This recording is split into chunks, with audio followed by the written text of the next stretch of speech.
Hi, I'm Miko, lead producer on Permafrost, and today I'd like to talk about one of the defining aspects of the game: surviving in a frozen world.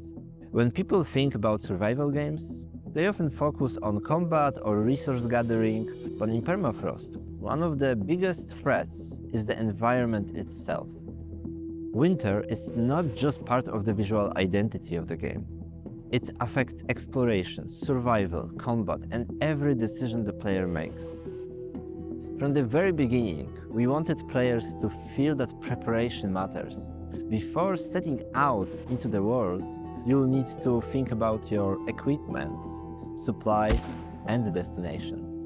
The further you travel from safety, the greater the risk becomes.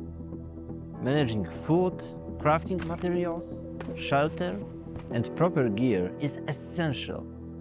One of the biggest challenges during development was making snow feel dangerous without making it too frustrating.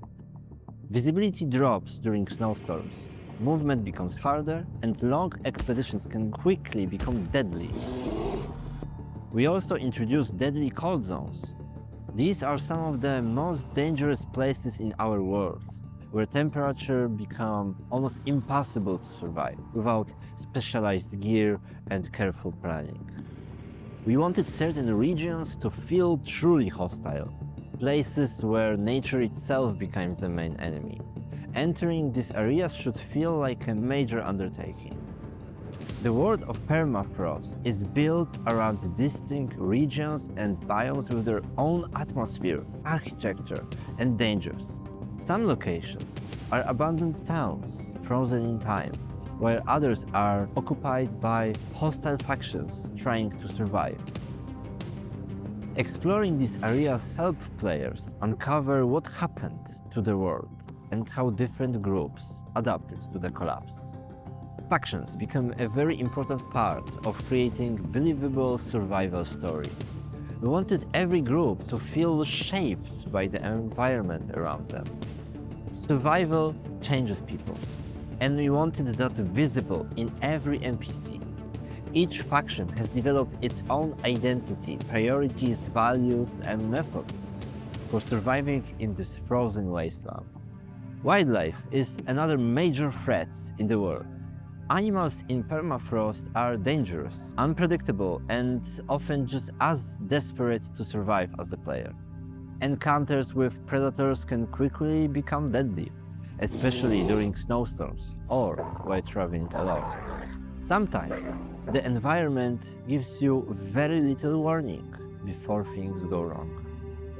One feature that became especially important during development was the companion dog. The dog is much more than a cosmetic companion. It can warn players about nearby threats, help locate useful loot, and make exploration feel less lonely in such a hostile environment. Building plays a major role in survival in Permafrost. Shelter is more than just a place to store resources. During snowstorms or freezing night, returning to a safe base should feel like a genuine relief. Players can construct and expand their settlements, fortify bases, and slowly carve out a place of safety in a world that constantly pushes back. Co-op gameplay changes the experience even further. Winter naturally encourages cooperation. Players share resources, help each other during dangerous expeditions, and work together to build bases along extreme weather conditions. Weather became a major storytelling tool. Snow changes how locations feel emotionally. Entire towns look preserved in time, while storms create isolation and uncertainty. We wanted players to constantly feel small compared to the scale of the frozen world around them. At its core, Permafrost is about surviving in a world that no longer belongs to humanity. The cold, the wildlife, the factions, and the environment itself constantly pressure the player.